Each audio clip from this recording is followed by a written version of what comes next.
Je suis parti de Paris, et là, je reviens de Lausanne. Avant, j'étais à Montréal. Je suis passé aussi aux Pays-Bas.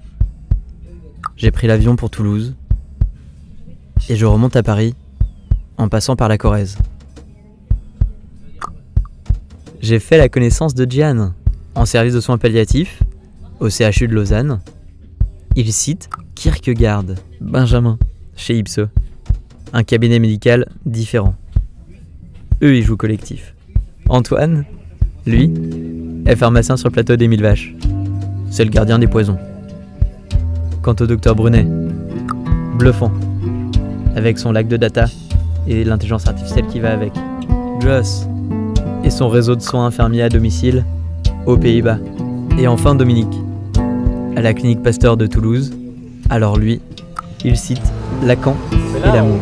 On vient à une notion pour moi fondamentale, c'est la façon dont on oublie, parce que là on parle de l'humain, des hôpitaux, de plein de choses.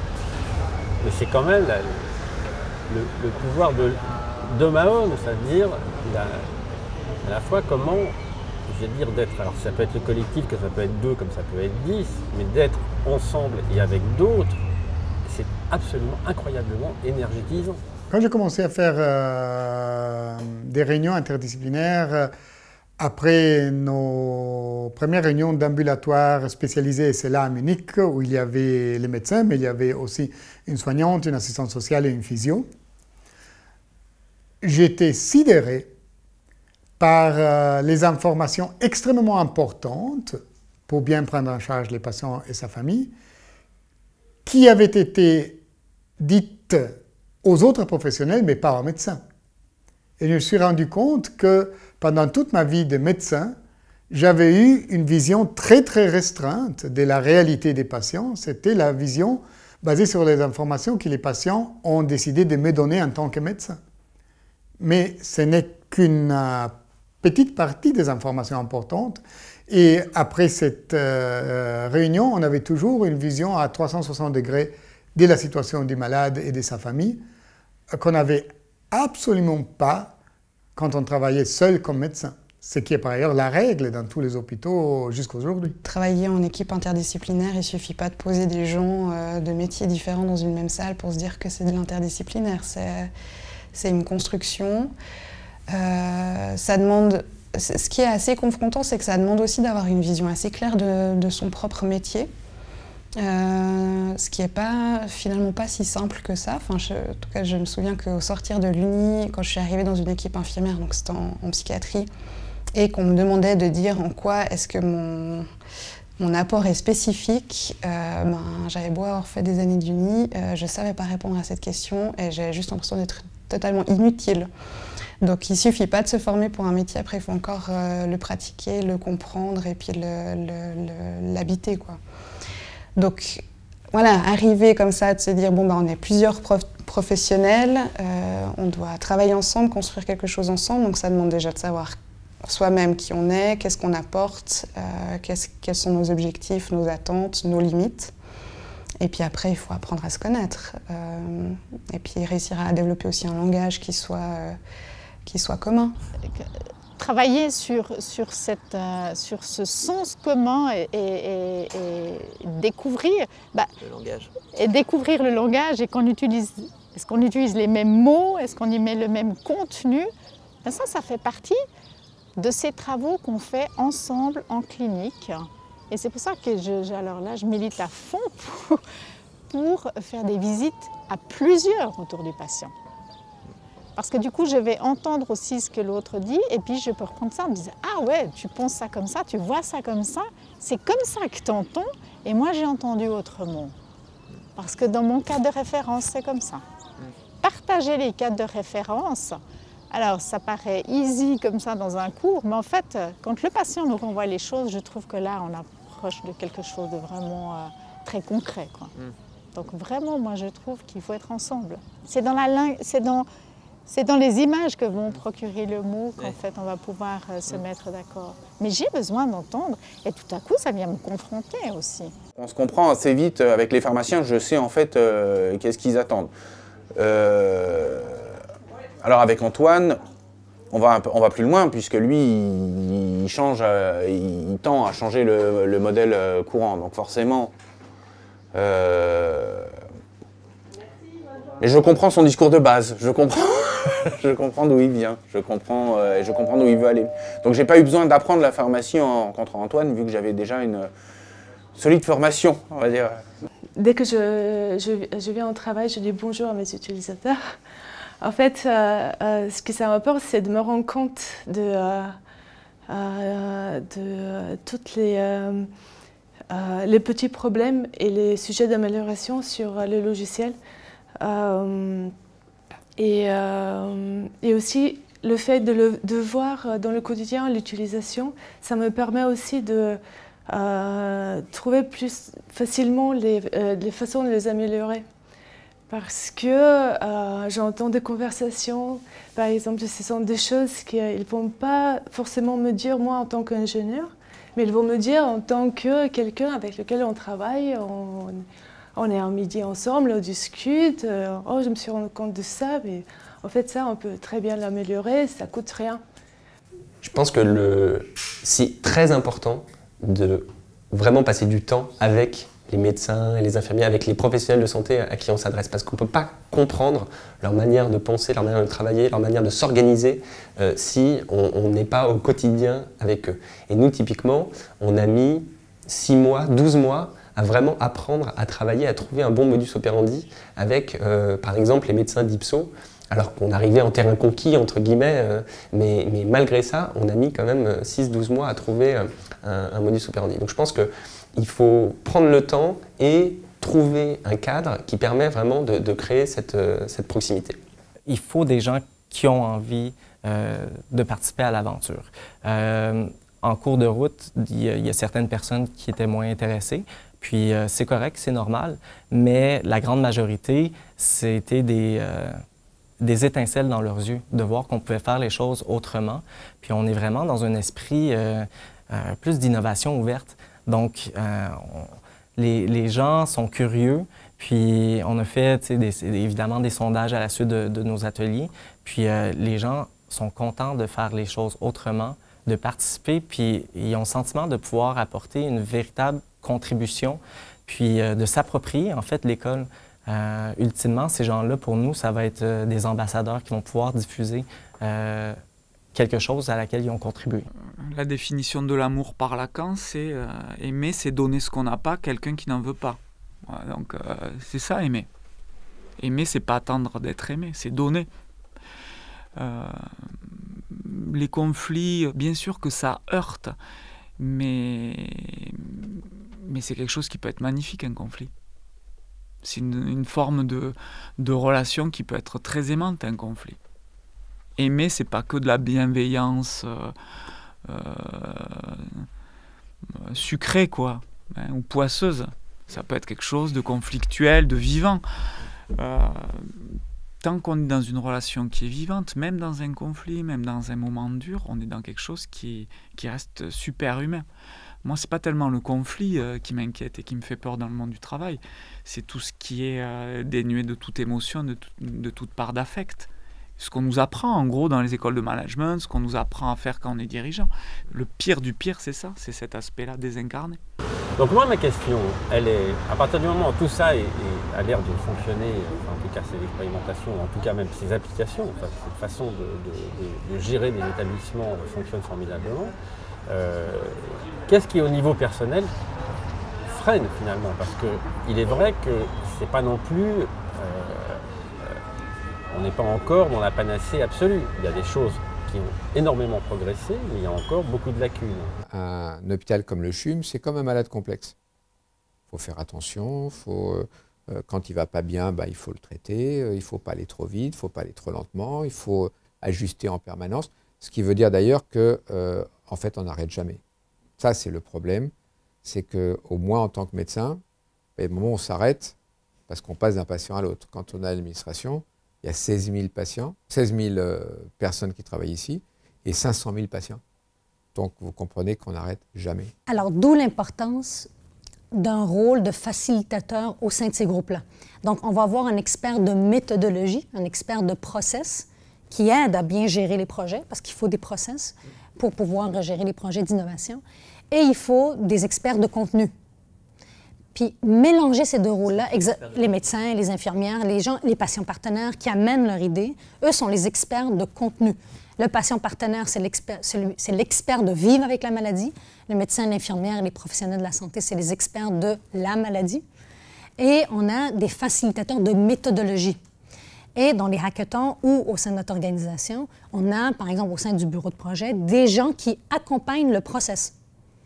Puis un process, oui, c'est un checklist, mais c'est surtout l'agilité dans ce checklist-là. Moi, j'aime pas réduire la notion de processus à un checklist, bien qu'il y en a. Mais le rôle, puis moi, c'est ce que j'ai joué à Sainte-Justine. Pendant 4 années de temps, j'étais la facilitatrice, c'est comme ça que je me nommais, de la méthodologie, du processus. Donc, je m'assurais, exemple dans la phase de développement, de dire quelle est votre clientèle cible, quels seraient vos critères d'admissibilité pour un centre tertiaire quaternaire, comment vous allez diffuser vos connaissances dans le réseau.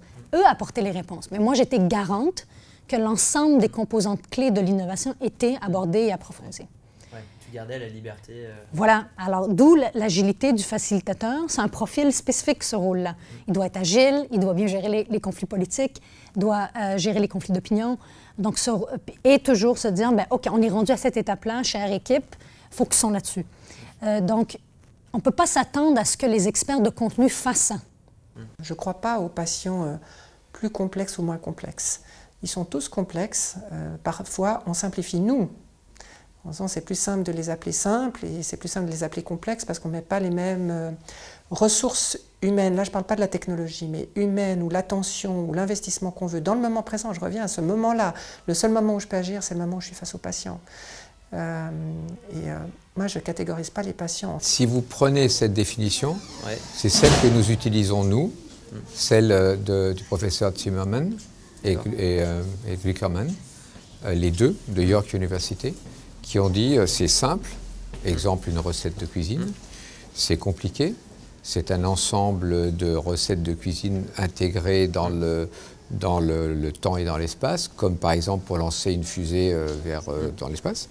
Et le troisième, c'est complexe, c'est-à-dire que chaque expérience est unique et ne permet pas d'avoir des recettes de cuisine, même les plus multiples, et c'est par exemple élever un enfant. Pour nous, en soins intensifs, c'est admettre un patient en soins intensifs, chaque patient étant différent. Les critères que nous pouvons avoir ne sont pas obligatoirement des critères répétables d'un patient à l'autre. I think it's very important to keep all the processes so easy as possible, so not much complicated things in it. And it's very important that people have that there's an informal culture in the back office. We are a self-steering team also, because all the departments do all the work they have to do to get the declaration or the registration done every month. We said we are going to build up the back office in a way that we are only going to do things which are needed. So not because there is an assumption by HR that you need to have this or that.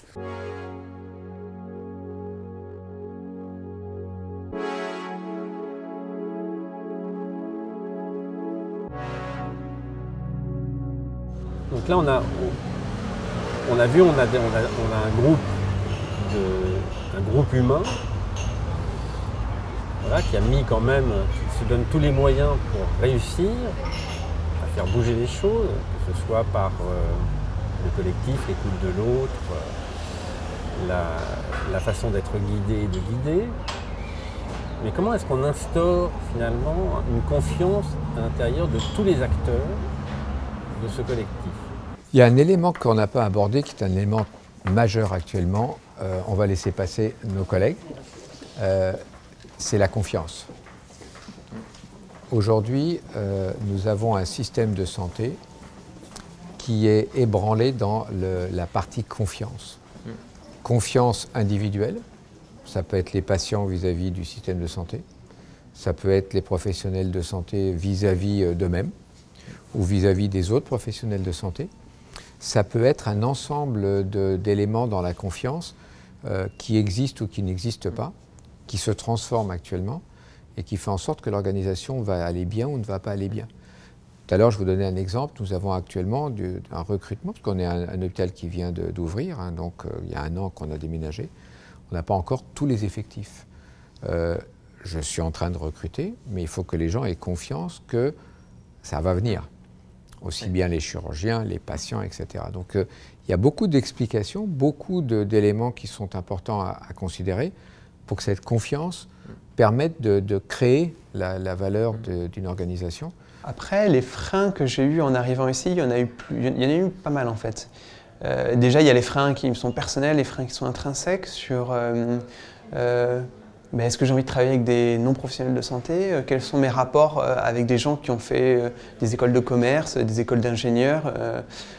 Donc j'ai dû déjà réapprendre qui étaient ces personnes, développer une relation de confiance.